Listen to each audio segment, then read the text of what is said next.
Second video है और chapter 10 S block element में हम B6 तक यानी ब्लैक लिस्ट के हमारे 6 क्वेश्चन थे वो ख़त्म हो चुके थे। आज हम उससे आगे करेंगे।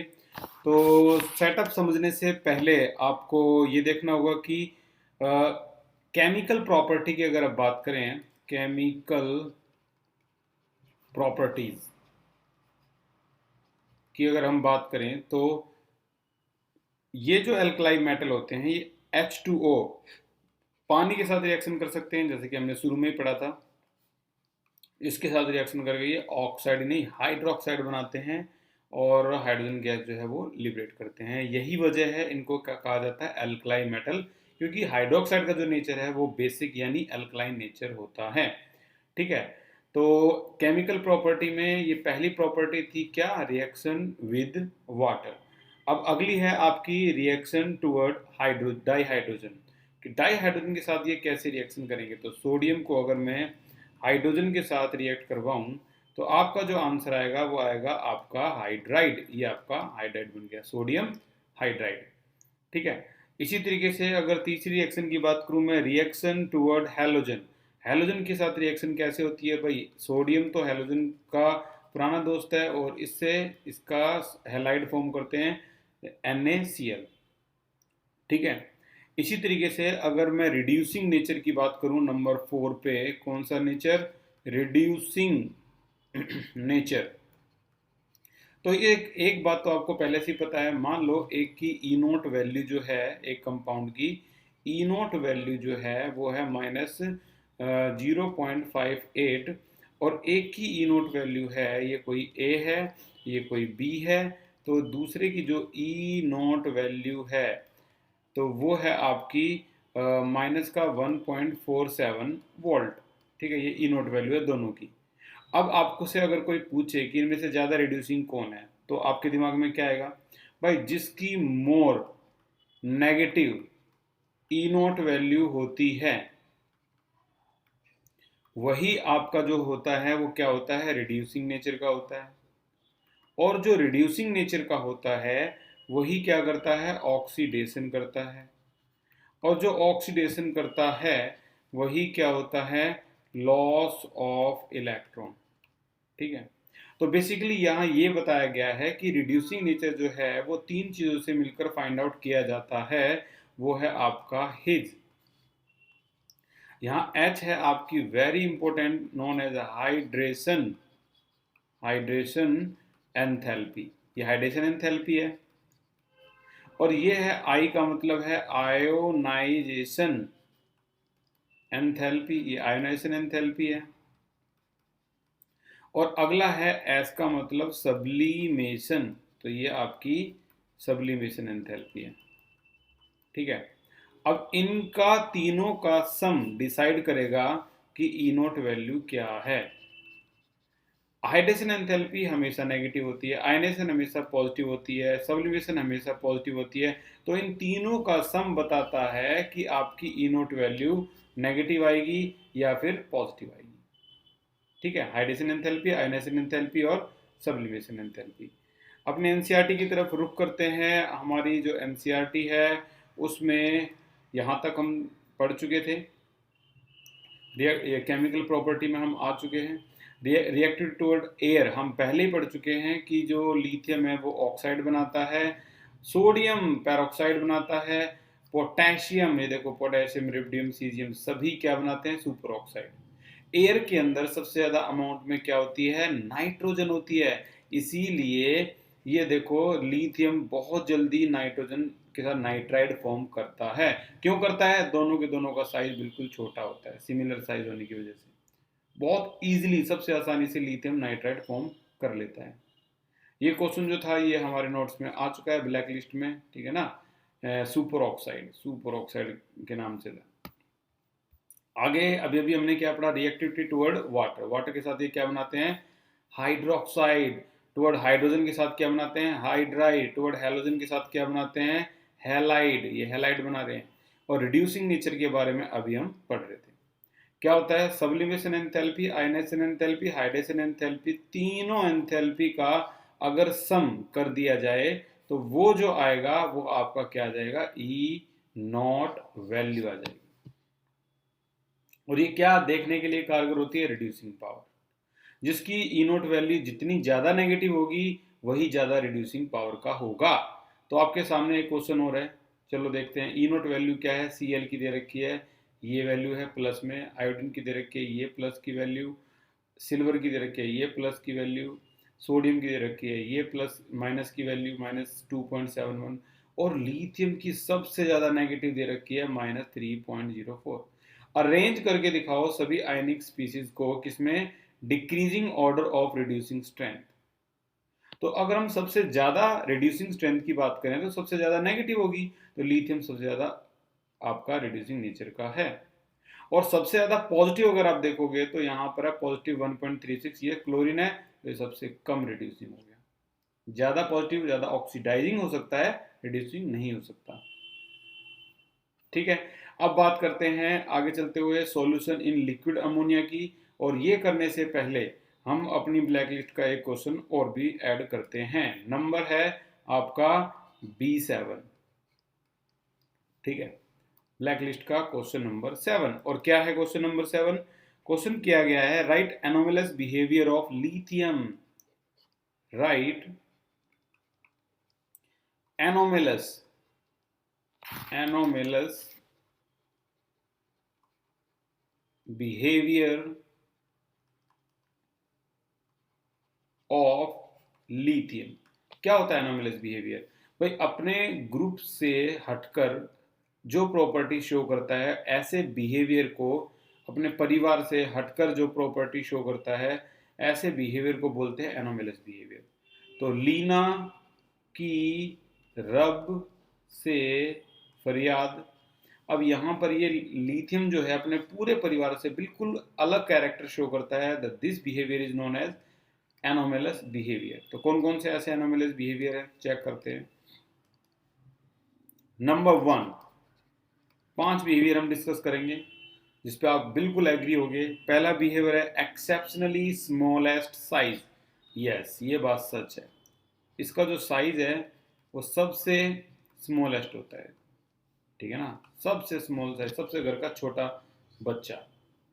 दूसरे की अगर बात करें तो हाई आयोनाइजेशन एंथैल्पी, और ये होनी भी थी, हाई आयोनाइजेशन एंथैल्पी। जब छोटा साइज होगा तो हाई इफेक्टिव न्यूक्लियर चार्ज होगा, इस वजह से वो इलेक्ट्रॉन भी बहुत मुश्किल से निकालेगा। ठीक है ना। तीसरे की अगर बात की जाए तो वो है एब्सेंस ऑफ डी ऑर्बिटल। बिल्कुल सच बात है, एब्सेंस ऑफ डी ऑर्बिटल का मतलब है, आप लिथियम को चेक कर लो, इसके अंदर आपको डी ऑर्बिटल नहीं मिलेगा। क्यों? कॉन्फ़िगरेशन करके देखो, 1s2 2s1, दैट्स इट। 2 आने का मतलब है कि आपका S और P आया है। लेकिन इसी को देखोगे आप तो 1s2 2s2 2p6 और 3s1। 3 आने का मतलब है आपका S भी है, P भी है, D भी है, वो बात अलग, D में कोई इलेक्ट्रॉन नहीं है, P में कोई इलेक्ट्रॉन नहीं। बट 3 आने का मतलब होता है D प्रेजेंट है, और 2 जस्ट 2 आने का मतलब होता है D एब्सेंट है। तो D ऑर्बिटल यहाँ एब्सेंट होता है, बहुत बड़ी बात है ये भी। लास्ट है इसका हाई हाइड्रेशन एंथैल्पी। आपने चेक किया होगा कि इसकी हाई हाइड्रेशन एंथैल्पी होती है, सबसे ज़्यादा हाइड्रेशन एंथैल्पी अगर किसी की होती है तो वो यही है, हाई हाइड्रेशन एंथैल्पी। ठीक है, जस्ट मिनट, बोलो भी। नमस्ते। ऑफलाइन नहीं हो सकता भाई, चलो इस साल भी नहीं हो सकता और अगले साल भी नहीं हो सकता। हाँ, ऑनलाइन नहीं होगा, जब तक गवर्नमेंट कोई लीगल परमिशन नहीं देगी तब तक तो नहीं होगा। ठीक है, okay okay. High hydration enthalpy, तो यहाँ जो हाइड्रेशन एंथैल्पी है वो सबसे ज़्यादा है। ठीक है, कैसे है एक बार जल्दी से अपनी एनसीईआरटी को देखो। एनसीईआरटी के अंदर अगर आप यहाँ देखते हो ये जो पोर्शन है, तो यहाँ पर हाइड्रेशन एंथैल्पी सबसे ज़्यादा किसकी दिखाई दे रही है आपको? ये लिथियम की दिखाई दे रही है। और जो रीजन है वो यही है कि इसका साइज बहुत छोटा होता है। तो हाइड्रेट कैसे बनाता है देखो, जितना छोटा साइज है लिथियम का, ये छोटा साइज है तो न्यूक्लियस बहुत क्लोज है। ठीक है, बहुत क्लोज है न्यूक्लियस। अब बहुत क्लोज है न्यूक्लियस, तो ये H2O का जो ऑक्सीजन है उसको बहुत तेजी से क्या कर लेता है, ये अट्रैक्ट करता है अपने पास। क्यों? ऑक्सीजन नेगेटिव चार्ज है, तो यहाँ जो H2O का ऑक्सीजन है उसको ये बहुत जल्दी से अट्रैक्ट करेगा न्यूक्लियस अपनी तरफ, और ये क्या बनाएंगे, हाइड्रेट। आपने देखा होगा LiCl जो हाइड्रेट है, ये देखो ये पॉपुलर हाइड्रेट है LiCl.2H2O। तो ये .2H2 जो होता है इसी को बोलते हैं हाइड्रेट। ठीक है, तो ये फॉर्म करता है जिसका साइज सबसे छोटा होता है। तो अट्रैक्शन जो है किसका, न्यूक्लियस का अट्रैक्शन किसके लिए, नेगेटिव के लिए। नेगेटिव कौन है इसमें, H2O में ऑक्सीजन, इसको अपनी तरफ अट्रैक्ट करके रखता है, और इस तरीके से दो ऑक्सीजन ऐसे, दो H2O ऐसे चिपक जाते हैं। इसी को बोलते हैं LiCl.2H2O हाइड्रेट। आगे चलते हैं अपने उसी लिस्ट पे। तो यहाँ हाई हाइड्रेशन एंथैल्पी है। एक नंबर 5 जो कैटेगरी है, ये भी लिखवा रहा हूँ मैं, लीस्ट रिएक्टिव। ये सबसे कम रिएक्टिव होता है, सबसे कम रिएक्टिव, लीस्ट रिएक्टिव। और इसका रीजन क्या है सबसे कम रिएक्टिव होने का? भाई ये सबसे कम रिएक्टिव इसीलिए है क्योंकि ये किसी को इलेक्ट्रॉन देता ही नहीं। क्यों नहीं देता? साइज इतना छोटा है कि जो इलेक्ट्रॉन, 3 इलेक्ट्रॉन होते हैं इसके पास, तो तीनों के तीनों न्यूक्लियस से बुरी तरह से अट्रैक्टेड होते हैं, तो ये इलेक्ट्रॉन नहीं देता, तो सबसे कम रिएक्टिव है। तो 5 ऐसे रीजन है जो शो करते हैं एनोमलस बिहेवियर किसका, लिथियम का।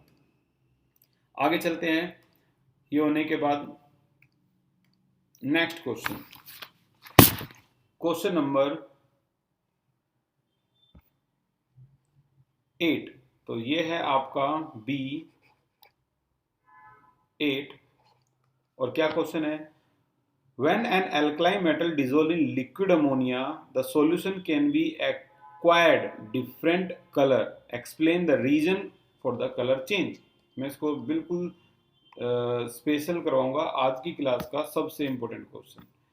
आज की क्लास में हम इससे ज़्यादा इंपॉर्टेंट नहीं कर सकते भाई, इसकी तौहीन नहीं कर सकते। क्वेश्चन बहुत इंपॉर्टेंट है, ये रहा, सॉल्यूशन इन लिक्विड अमोनिया। ठीक है, और क्वेश्चन कैसे आया था एग्जाम में ये दिखाना भी बहुत जरूरी है। तो क्वेश्चन इस तरीके से एग्जाम में आया था, ये देखो,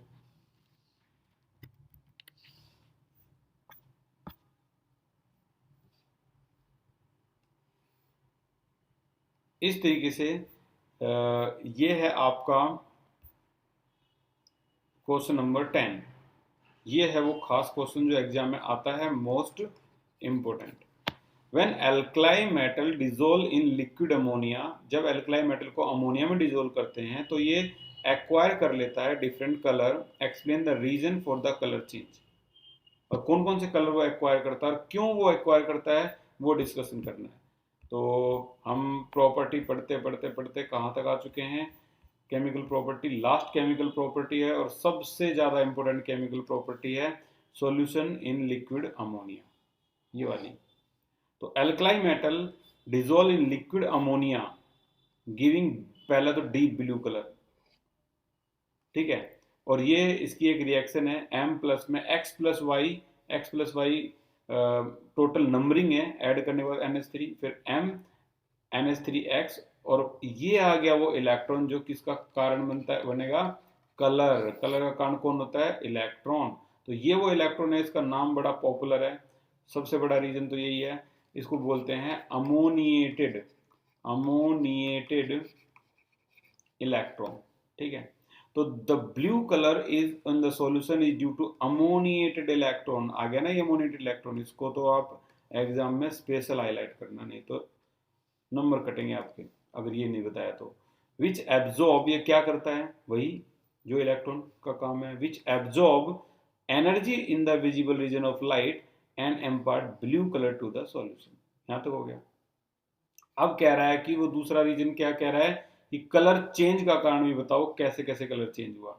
देखो, the solution are paramagnetic and on standing slowly liberate hydrogen. अगर इसको ऐसा कैसा स्लोली छोड़ दिया ना तो ये लगातार अपने अंदर से क्या निकालता रहेगा, hydrogen, and resulting in formation of amide. और ये क्या फॉर्म कर देगा, ऐसे अमाइड फॉर्म कर देगा।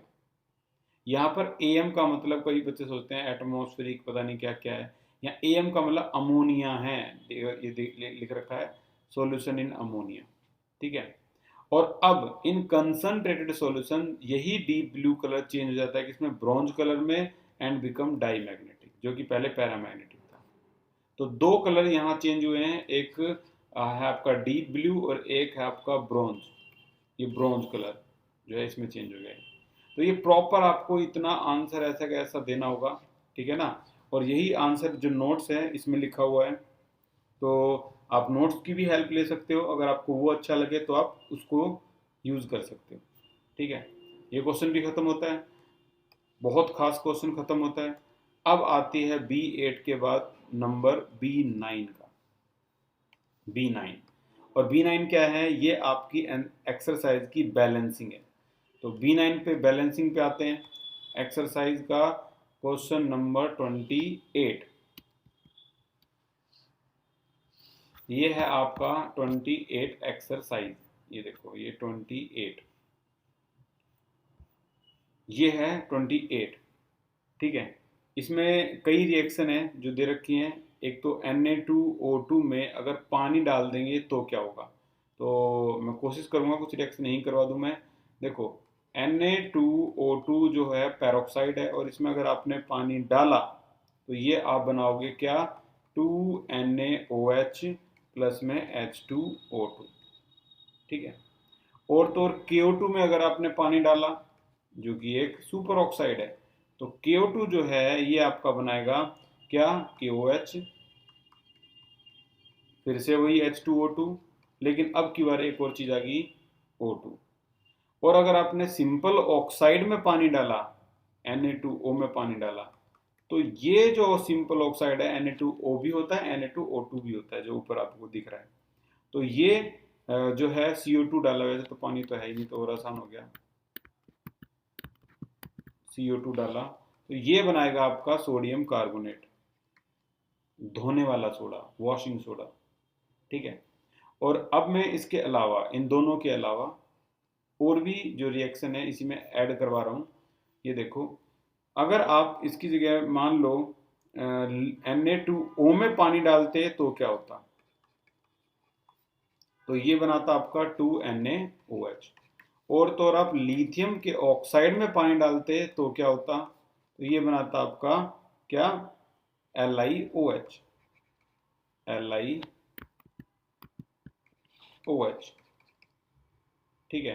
तो कुल मिला के अगर ऑक्साइड है एक ही आंसर आएगा, पेरोक्साइड है दो आंसर आएंगे, और सुपर ऑक्साइड है तो तीन आंसर आएंगे। याद रखना, ऑक्साइड है नॉर्मल एक आंसर, पेरोक्साइड है दो आंसर, सुपर ऑक्साइड है तो तीन आंसर आएंगे, ठीक है। तो ये जो रिएक्शन थी बड़ी खास थी, और बहुत बार मैंने देखा ये एग्जाम में आई हुई। तो ये भी खत्म होती हैं, और आगे चलते हैं। एक्सरसाइज का 25 ये हमारा B10 हो गया, 25 ये रहा। अब ये हमारा लिस्ट का B10, 10 ब्लैक लिस्ट क्वेश्चन खत्म। क्या है, व्हाट हैपन व्हेन, क्या होगा अगर सोडियम मेटल को पानी में ड्रॉप कर दिया जाए। तो देखो सोडियम मेटल है, पानी में ड्रॉप करोगे वही हाइड्रोक्साइड बनाएगा, तो 2NaOH प्लस में H2। और क्यों उन्होंने एक्सप्लेन करने के लिए पूछा है, तो हम क्या लिखेंगे, react violently to form NaOH and hydrogen, ठीक है ना। रिएक्ट वायोलेंटली का मतलब बहुत तेजी से, violent, react violently to form NaOH and hydrogen. दूसरी रिएक्शन क्या की है उन्होंने, कि अगर सोडियम मेटल को हीट करें फ्री सप्लाई ऑफ एयर में, तो देखो सोडियम मेटल को फ्री सप्लाई ऑफ एयर में हीट करोगे तो ये आपका एंड प्रोडक्ट क्या बनाएगा, पेरोक्साइड। और आपको लिखना है react vigorously to form sodium peroxide. अब यहां कौन सा वर्ड इस्तेमाल करा है, विग्रसली, वायलेंटली, विग्रसली। अगला देखो, sodium peroxide dissolve in water, अगर सोडियम पेरोक्साइड को वाटर में डिजोल्व कर दे, तो अभी थोड़ी देर पहले फिर से किया था हमने, ये रहा सोडियम पेरोक्साइड को वाटर में, ठीक है, तो पेरोक्साइड है तो दो ही प्रोडक्ट निकालेगा, क्या, NaOH प्लस में H2O2। और अब यहां पर कैसे, रेडिली, तो इन पे स्पेशल ध्यान देना, वायलेंटली, विग्रसली, रेडिली ये रिएक्शन करेंगे इनके साथ, ठीक है। तो react readily to form NaOH and hydrogen peroxide, ठीक है, ये हो गया। और एक क्वेश्चन मैं करवाता हूं आपका, ये लिस्ट का क्वेश्चन है, तो लिस्ट में करते हैं इसको। B11 पे आ गए हम, मेहनत करते करते करते करते यहाँ तक चलो आ ही गए B11 पे, ठीक है। और क्या है B11 जो क्वेश्चन है आपकी NCERT का क्वेश्चन है, और बहुत खास क्वेश्चन है, इस पे भी स्पेशल नज़र रखना अपनी, और नहीं तो बेवजह जो नंबर है इसके वो आप कटवा लोगे। क्या क्वेश्चन है,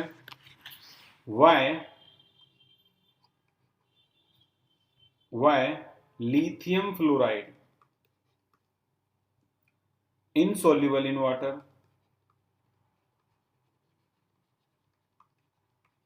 पानी में इनसॉल्युबल है, whereas lithium chloride soluble not only in water but also in acetone। इस तरीके से क्वेश्चन किया गया है। यह आज की क्लास का दूसरा सबसे इंपॉर्टेंट क्वेश्चन है। पहला तो देखो अमोनिएटेड इलेक्ट्रॉन ही रहेगा, चाहे हम कुछ भी कर लें आज। तो दूसरा सबसे इंपॉर्टेंट क्वेश्चन है, लिथियम फ्लोराइड पानी में इनसॉल्युबल है। मैं आपको एक बहुत आसान सा तरीका बताता हूँ, कभी गलत हो ही नहीं सकता। कोई भी पानी में अगर सोल्यूबल है, आप सीधा सीधा बोल दो रीजन हाई हाइड्रेशन एंथैल्पी, खत्म। जो पानी में सोल्यूबल है हाइड्रेशन एंथैल्पी ज्यादा है। और जो पानी में इनसोल्यूबल है सीधा सीधा बोल दो भाई high lattice enthalpy. Lattice enthalpy होती है कि दो आयंस आपस में इतना स्ट्रांगली पैक होते हैं कि वो टूट नहीं पाते, बहुत ज़्यादा एनर्जी चाहिए होती है, और उसको कहते हैं लैटिस एंथैल्पी। तो देखो लिथियम फ्लोराइड क्या है आपका, पानी में इनसोल्यूबल है, तो कौन सा रीजन बताओगे, लो हाई लैटिस एंथैल्पी। तो आंसर में रीड कर रहा हूं, lithium fluoride has high lattice enthalpy and low hydration enthalpy. ये लो होगी लिथियम फ्लोराइड के लिए, ठीक है, low hydration enthalpy, but LiCl has low lattice enthalpy, low lattice enthalpy and high hydration enthalpy. किसके लिए बोला है, LiCl के बारे में, उल्टा, ठीक है। Therefore it is soluble in water whereas LiF is insoluble in water। लेकिन एसीटोन का क्या रीजन दोगे, तो एसीटोन का जो रीजन है वो ये है कि ये बात सच है, ये बात सच है कि ये पानी में सोल्यूबल है, कौन, LiCl, ये पानी में सोल्यूबल है, लेकिन ये आपका एसीटोन में भी सोल्यूबल है। क्योंकि क्योंकि इसका कोवलेंट कैरेक्टर होता है, जिसकी वजह से एसीटोन में सोल्यूबल है। मैं रीड करता हूं, because on the other hand LiCl has also some covalent character, therefore it is readily soluble in non-polar solvent like acetone। ठीक है, पानी के लिए मैंने रूल बता दिया। पानी के लिए तो बड़ा सिंपल रूल है, देखो पानी के लिए बड़ा ही सिंपल रूल है जो इसमें सोल्यूबल है। कोई पानी में सोल्यूबल है, सोल्यूबल है, ठीक है। तो आप क्या बोलने वाले हो, high hydration enthalpy but low lattice enthalpy, ठीक है।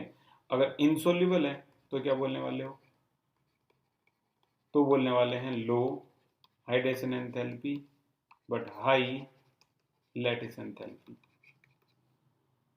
ठीक है। देखो लो लैटिस एंथैल्पी समझो, दो आयंस हैं, इनको थोड़ी सी लैटिस एंथैल्पी यानी थोड़ी एनर्जी दे दी और ये टूट गए, ठीक है। तो लो का मतलब ये पानी में सोल्यूबल, बहुत तेजी से पानी में डालोगे टूट जाएंगे, जल्दी से टूट जाएंगे, सिंपल रीजन। अगला चलते हैं हम केस में, और किसी को मान लो एसीटोन में सोल्यूबल करना है तो कोवेलेंट कैरेक्टर बता दो, इसका कोवेलेंट कैरेक्टर है, क्योंकि वो भी नॉन पोलर है, ये भी नॉन पोलर है, आराम से सोल्यूबल हो सकते हैं। फाइनली अब हम आ चुके हैं आज का लास्ट क्वेश्चन डिस्कस करने के लिए। नंबर है B12। B12, ठीक है ना, ब्लैक लिस्ट का नंबर 12। क्या है क्वेश्चन? एक्सप्लेन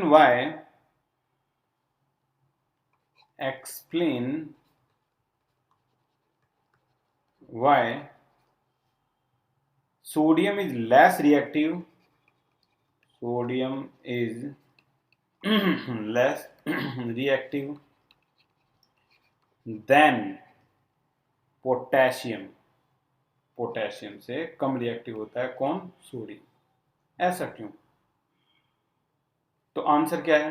देखो, सोडियम और पोटेशियम में जो साइज की बात करें तो ये इनका साइज होता है सोडियम का, और ये साइज होता है पोटेशियम का, ठीक है। हालांकि कुछ ज़्यादा ही कम कर दिया मैंने, ये साइज सोडियम का और ये साइज आपका पोटेशियम का। कहने का मतलब पोटेशियम का साइज ज़्यादा होता है। अब ज़्यादा साइज है तो आउटर मोस्ट इलेक्ट्रॉन जो है वो दूर है, और वो इजीली क्या हो सकता है? लॉस हो सकता है। इसीलिए हम क्या कहेंगे कि पोटेशियम के केस के लिए आयोनाइजेशन एंथैल्पी थोड़ी सी अगर आप दे दोगे तो इलेक्ट्रॉन लॉस हो जाएगा, इसलिए लो आयोनाइजेशन एंथैल्पी। और यहां कंपैरेटिवली हाई आयोनाइजेशन एंथैल्पी होती है, हाई आयोनाइजेशन एंथैल्पी, ठीक है। तो स्मॉलर साइज किसका है? सोडियम का है, तो जाहिर सी बात है इसकी आयनाइजेशन एंथैल्पी हाई होगी, इलेक्ट्रॉन को निकालने में दिक्कत ज्यादा होगी, इसलिए कम रिएक्टिव है और ये ज्यादा रिएक्टिव है। तो रीजन क्या है? मैं रीड कर रहा हूं, रीजन है because of its high ionisation enthalpy bracket में sodium and smaller size than potassium, it is less reactive, इसलिए ये कम रिएक्टिव है, ठीक है। तो अगर आपको पता है कि ये तो चलो हो गया खत्म, अगर आपको पता है कि कौन सा मॉलिक्यूल ज्यादा, जैसे Li अभी आया था, LiF LiCl, ठीक है, तो इन दोनों में से ज्यादा कोवेलेंट कैरेक्टर किसका होगा? तो एक साइंटिस्ट था जिसका नाम था फजान। तो फजान ने एक रूल दिया था जिसका नाम है फजान रूल, बड़ा पॉपुलर है। क्या बता सकता है ये रूल? ये बता सकता है कोवैलेंट कैरेक्टर के बारे में, ठीक है ना। तो ये कोवैलेंट कैरेक्टर के बारे में बता सकता है कि कौन सा ज्यादा कोवैलेंट कैरेक्टर शो करता है, कौन सा कम। तो इसके वैसे 4 रूल हैं, आपकी 11th में 3 ही हैं जो यूज होंगे। तो कोवैलेंट कैरेक्टर बताने में जो महारत है वो फजान रूल की है, तो वो हम कल की क्लास में करेंगे। उन 3 रूल में से पहला जो रूल है वो मैं आपको लिखवा रहा हूँ, बाकी 2 रूल हम कल की अगली क्लास में करेंगे।